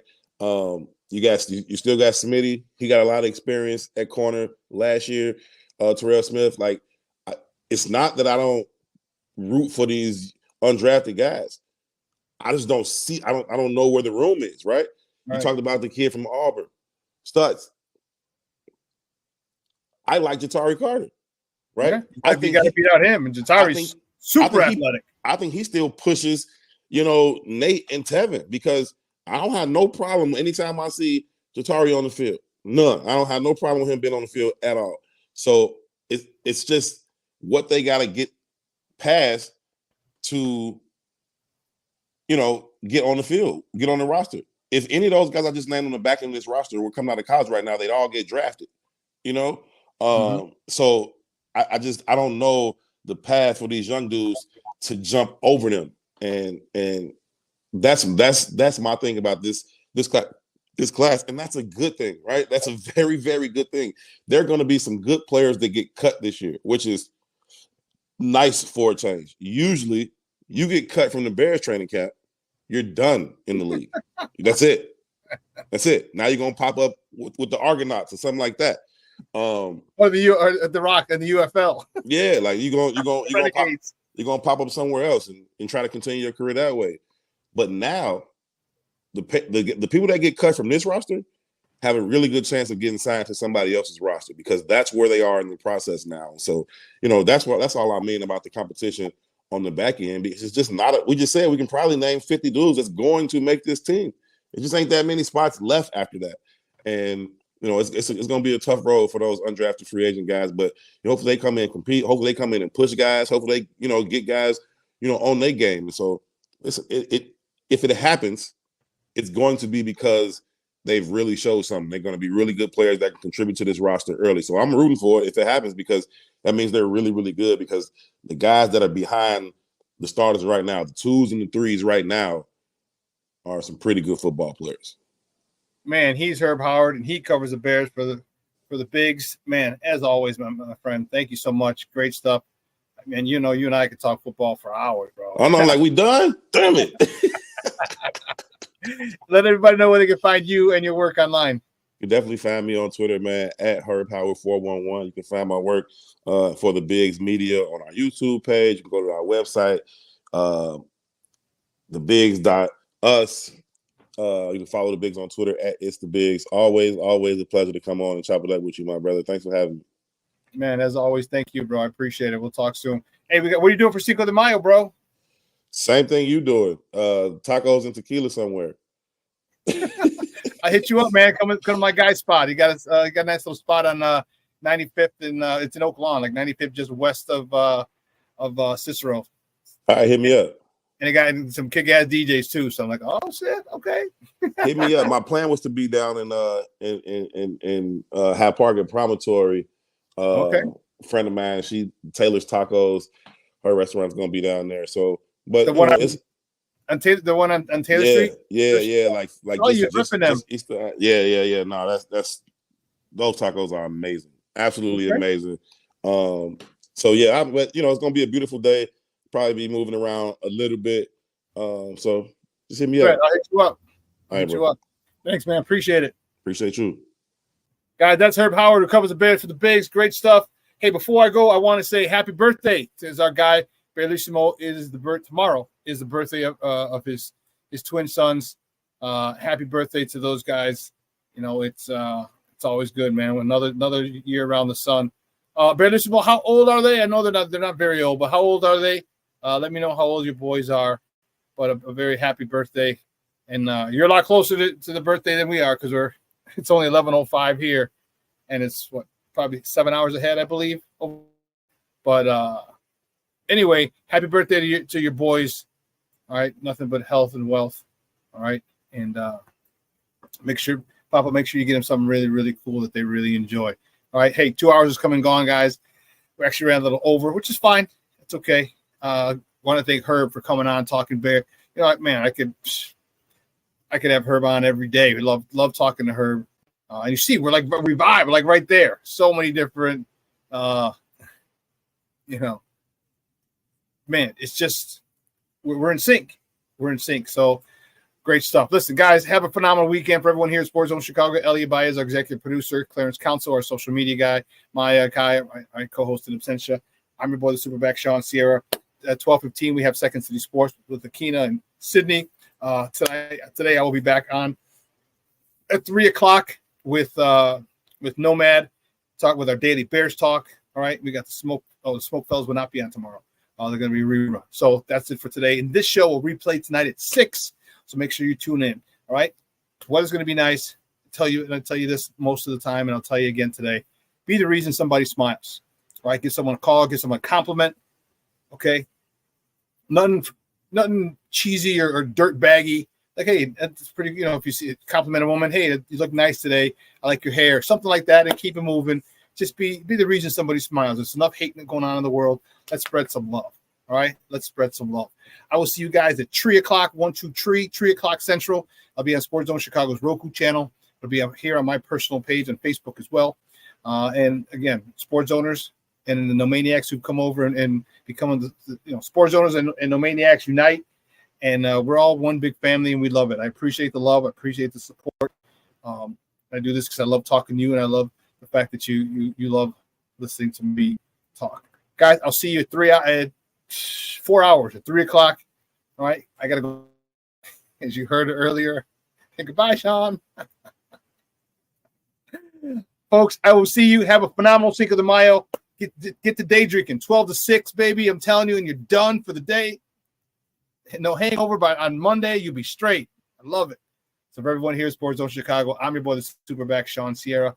Oh, let me get this last banner off. So for everyone here at Sports Zone Chicago, guys, I'm your boy, the Superback, Shawn Sierra. Have a phenomenal weekend. Happy Cinco de Mayo. Remember, everybody's Mexican on Sunday. All right. I will see you next week. I am out.